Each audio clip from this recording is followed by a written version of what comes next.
So we start with the next topic that is articles. Articles की बात करें तो 3 तरह के आर्टिकल होते हैं, ए, एन और दा। ए और एन जो होते हैं इनडेफिनाइट के कैटेगरी के अंदर आते हैं और जो दा होता है डेफिनाइट के कैटेगरी में आता है। कहने का मतलब ये है अपन हिंदी में एक फ्रेज़ यूज़ करा करते थे दैट इज़ अनेक में एक होना, यानी कि वन ऑफ मैनी। यानी कि मैंने यहाँ पे आपको बात बोली कि 10 बच्चे में से एक बच्चा जो है स्मार्ट वर्क कर रहा है, तो उनमें से एक ना, वो कौन सा एक बच्चा है, यू डिडंट नो, वो आपको नहीं पता वो बच्चा कौन सा है, तो दैट इज़ ए और इनडेफिनेट, यानी कि आपको इनडेफिनेट है, वो आपको भी उसका ज्ञात नहीं है कि वो कौन सा बच्चा होने वाला है, ठीक है। लेकिन मैंने बोला आपको उस बच्चे का नाम क्या है, राहुल है, ठीक है, और कोई लड़की है उसका नाम सीमा है, तो मैंने आपको डेफिनेट बताया, यानी कि द ओनली वन। कहने का मतलब यहाँ पे देखते हैं, एक स्पीकर है, वो बोल रहा है गिव मी अ पेन। मैंने आपको बोला गिव मी अ पेन, तो आप बोलोगे कौन सा वाला दूँ, रेड दूँ, पिंक दूँ, ब्लू दूँ, लेकिन मैंने बोला give me the red pen, तो मैंने दा क्यों लगाया, एक स्पेसिफिक रेड के लिए लगाया है, ठीक है। तो आई थिंक ये वाला कॉन्सेप्ट क्लियर होगा। ए और एन जो होंगे इनडेफिनेट के लिए यूज़ करे जाते हैं, और ऑन द अदर हैंड जब हम बात करें दा की, तो उसके अंदर हमारा एक स्पेसिफिकेशन के लिए वो काम आता है। अब हम बात करते हैं जो ए और एन में जो डिफरेंस है वो कौन सा डिफरेंस है। जब भी हम बात करते हैं ए जो है हमारा कॉन्सोनेंट के लिए आता है, किसके लिए आता है, कॉन्सोनेंट्स के लिए आता है। ऑन द अदर हैंड हम जब एन की बात करें तो ये वोवल साउंड वर्ड्स या फिर वोवल स्टार्टिंग वर्ड के साथ आता है, स्टार्ट एज वेल एज किसके साथ, साउंड वर्ड्स के साथ आता है। लेकिन यहाँ पे जो मेन कॉन्सेप्ट है वो साउंड के ऊपर डिपेंड करता है, नॉट स्टार्टिंग के ऊपर डिपेंड नहीं करता है, ठीक है। सो जब भी हम बोले, जैसे यहाँ पे मैंने आपको एक क्वेश्चन बोला है, the committee find dash, fine करा है उसने प्लेयर ऑफ द टीम। तो मेरी बात सुनो, प्लेयर के अंदर जो क्रिकेट टीम है उसके अंदर कितने मेंबर्स होते हैं, 11 मेंबर होते हैं, है ना। तो या फिर फुटबॉल की टीम के अंदर 11 मेंबर होते हैं, तो उनके ऊपर क्या करा है, जो कमेटी है उसके ऊपर फ़ाइन करा गया। तो प्लेयर कौन सा है, 11 में से एक होगा वो कोई भी प्लेयर, तो 11 में से एक होगा, तो मैं क्या लगाऊंगी, इनडेफिनेट सिचुएशन होगी, इनडेफिनाइट सिचुएशन होगी, यानी कि दो चीज़ें आएगी, कौन सी दो आएगी, ए और एन आएगी। अब मेरे को बताओ जो प्लेयर है वो क्या है, कोई वोवल साउंडिंग वर्ड है या फिर इसका प्रोनाउंसिएशन वोवल साउंडिंग से हो रहा है, नहीं हो रहा है, तो क्या आ जाएगा हमारा आंसर, दैट इज़ ए, ठीक है। It is just simple one.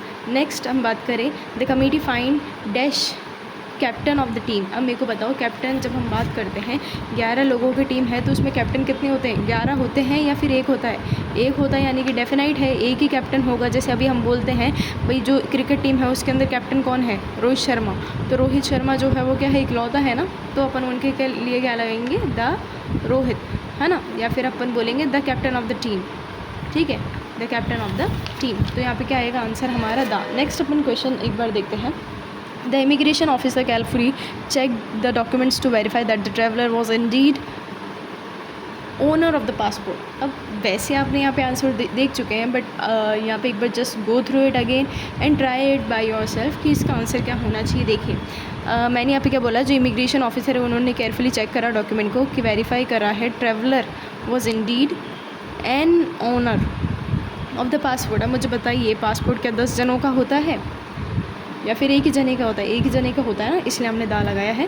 Next आपसे पूछना चाहेंगे, next question that is, while he was driving his speech, when he was delivering his speech, he was interrupted by member from the audience। अब मेरे को बताइए, इतने सारे ऑडियंस हैं, इतने सारे ऑडियंस में से एक मेंबर ने करा है, ये सारे ऑडियंस हैं, ठीक है, ये 1 2 3 4 5 6 कितने भी ऑडियंस हो सकते हैं, इसमें से एक मेंबर ने करा है, तो यानी कि अनेक में से एक वाली जो हमारी सिचुएशन हुई, वन ऑफ मैनी की यहाँ पे सिचुएशन हो रही है। अब मुझे बताइए वन ऑफ मैनी की यहाँ पे सिचुएशन हो रही है, तो दो चीज़ें आ सकती है, ए और एन। तो वो जो मेंबर है वो क्या वोवल साउंडिंग वर्ड है या फिर स्टार्ट हो रहा है वहाँ से, नहीं, तो हमारा आंसर क्या होना चाहिए, ए हमारा आंसर होना चाहिए, किसके लिए, मेंबर के लिए।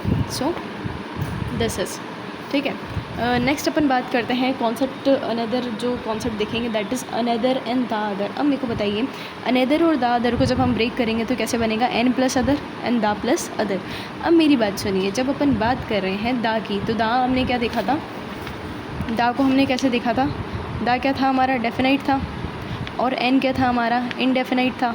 तो इनडेफिनाइट था, तो कहने का मतलब आपको इसी कॉन्सेप्ट से थोड़ा सा इसको याद रखना है। तो द अदर आएगा तो वो किसके लिए आएगा, डेफिनेट चीज़ों के लिए आएगा, और एन प्लस जो अदर आएगा वो किसके लिए आएगा, इनडेफिनेट चीज़ के लिए आएगा। अब मेरी बात सुनिए, यहाँ पे जो कॉन्सेप्ट बोलना चाह रहे हैं, मैंने आपको बोला ये आपकी अलमीरा है जिसके अंदर 8 ड्रॉर्स है। मैंने एक में रखी है चॉकलेट और एक में रखा है बैग, ठीक है, या फिर मैंने इसमें रखा है फ़ोन और इसमें रखा है मैंने बैग। आपने अलमीरा खोली और आपको यहाँ पे कुछ नहीं मिला, आपने बोला विच वन, किसके अंदर आपने चॉकलेट रखी और किसके अंदर आपने बैग रखा है, तो मैंने बोला द अनदर वन, ठीक है। मैंने आपको क्या बोला, अनदर बोला भी। अनदर तो यानी कि अनदर मतलब यहाँ पे 1 2 3 4 5 6 ऑप्शंस यहाँ पे जो हो रहे हैं हमारे, कितने ऑप्शंस बच रहे हैं यहाँ पे, 6 ऑप्शंस बच रहे हैं। तो आपको वो 6 7 8 को अपन को चेक करना पड़ेगा, है ना।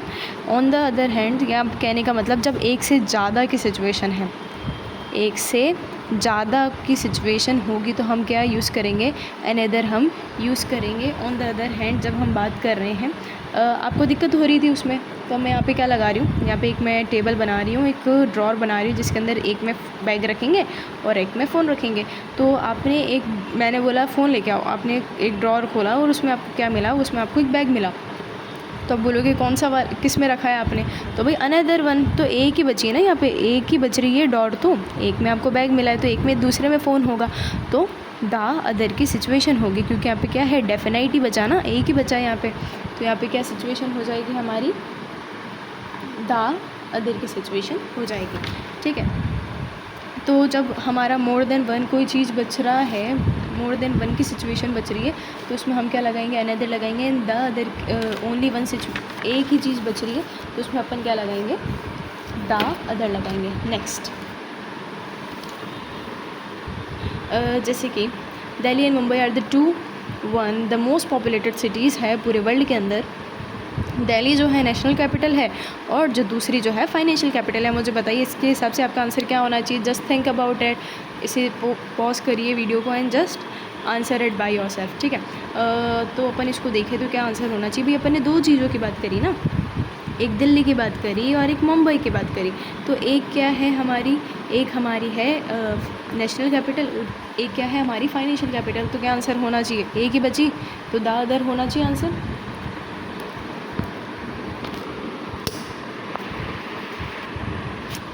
Sorry for the interruption. Next अपन देखते हैं, दैट इज़ नेक्स्ट क्वेश्चन देखते हैं। After finishing one book she immediately booked up and dash one from the library. भाई अब जो एक लड़की है उसने एक कंप्लीट कर ली है बुक और उसने दूसरी को बुक कर दिया। तो अब मेरे को बताइए लाइब्रेरी के अंदर क्या इकलौती बुक बची जो उसने एक पढ़ लिया और एक ही बची उसके लिए, नहीं ना, बहुत सारी बुक्स हैं वहाँ। तो क्या सिचुएशन होगी, अनदर।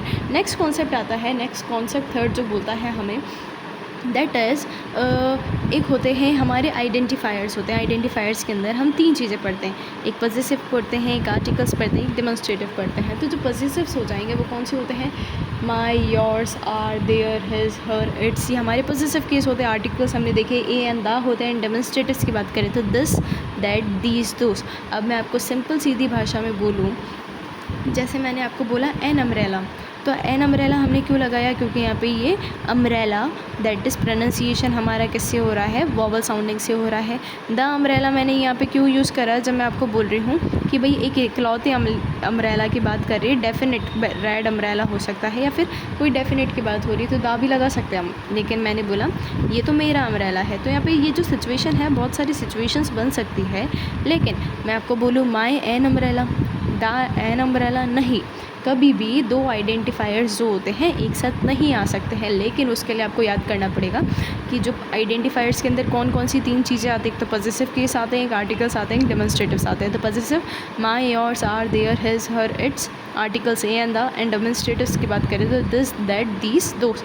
तो कभी भी 2 आइडेंटिफायर्स एक साथ नहीं होंगे। यहाँ पे रूल लिख रखा है 2 आइडेंटिफायर्स नेवर प्लेस्ड टुगेदर, ठीक है। कॉन्सेप्ट थर्ड की बात करते हैं। यहाँ पे हमारा जो दे रखा है, इस वीडियो के अंदर हम 3 कॉन्सेप्ट्स को कवर करेंगे। That is the last one, positive case and objective case. अब देखते हैं, पहले अपन को ये कॉन्सेप्ट थर्ड समझने के लिए अपन को ये देखना पड़ेगा ऑब्जेक्टिव केस कौन कौन से हो जाएंगे। Objective case and positive case, me का क्या हो जाएगा, पॉजिटिव, माइन हो जाएगा, अस का आर हो जाएगा हर का हर्स हो जाएगा, हिम का हिज हो जाएगा, यू का योर्स हो जाएगा एंड देम का देयर्स हो जाएगा। मी माइन जस्ट सिंपल है, अस आर समझ में आ रहा है, हर का हर्स हो जाएगा, हिज हिम का हिज। अब हिम का जो भी मैरिड बॉयज़ होते हैं उनके आगे मिस्टर लगता है एंड अपन जब जो बैचलर्स होते हैं उनके आगे मास्टर लगता है ना। तो वो क्या हो जाएगा जब हम बोल रहे हैं हिम, तो ऑब्जेक्टिव केस, भाई अकेले इकलौते जो पैसा खर्च हो रहा है अभी किसके ऊपर हो रहा है, वो इकलौते लड़के के ऊपर खर्च हो रहा है। तो अपन ऐसे याद कर सकते हैं और नेक्स्ट वाले को याद कर सकते हैं पॉजिटिव हिज, ठीक है, यू का योर्स हो जाएगा, देम का देयर्स हो जाएगा। ओके, नेक्स्ट यहाँ पे क्या जो रूल बोलता है, ये बोलता है जो इनडेफिनाइट आर्टिकल्स हैं, है ना, इनडेफिनाइट आर्टिकल्स इन सेंस जो भी ए और एन की सिचुएशन जहाँ आएगी, है ना, ए और एन की सिचुएशन जहाँ आएगी वहाँ पे हमारा कौन सा आएगा, पॉजिटिव केस आएगा। पॉजिटिव केस कैसे आएगा, अब देखो अपन याद करते हैं। भाई मैंने बोला यहाँ पे ये जो है अपनी फैमिली है, इसके अंदर बहुत सारे मेंबर्स हैं फैमिली के अंदर। अब ये बोल रहे हैं यहाँ पे एक बच्ची है ना, तो ये जो फैमिली मेम्बर्स है इसके लिए पॉजिटिव होंगे कि नहीं होंगे, है ना, तो पॉजिटिव होंगे।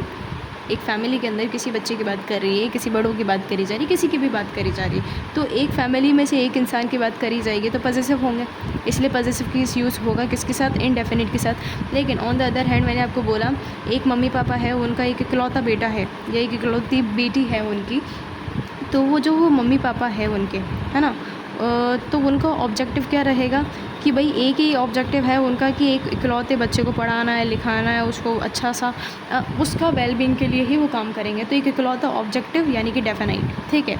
आई थिंक ये वाला कॉन्सेप्ट क्लियर होगा। ये जस्ट ट्रिक मैंने यहाँ पे आपको याद कराने के लिए जैसे यहाँ पे आइडेंटिफाई करी है। ए एन के लिए हम पॉजिटिव केस यूज़ करेंगे एंड दा के लिए हम क्या यूज़ करेंगे, ऑब्जेक्टिव केस यूज़ करेंगे, क्योंकि इनका इकलौता ऑब्जेक्टिव क्या हो जाएगा, इसको पढ़ाना लिखाना, ठीक है, इसके वेलबींग के लिए काम करेंगे। ओके, नेक्स्ट आते हैं, an uncle of me gave me this pen.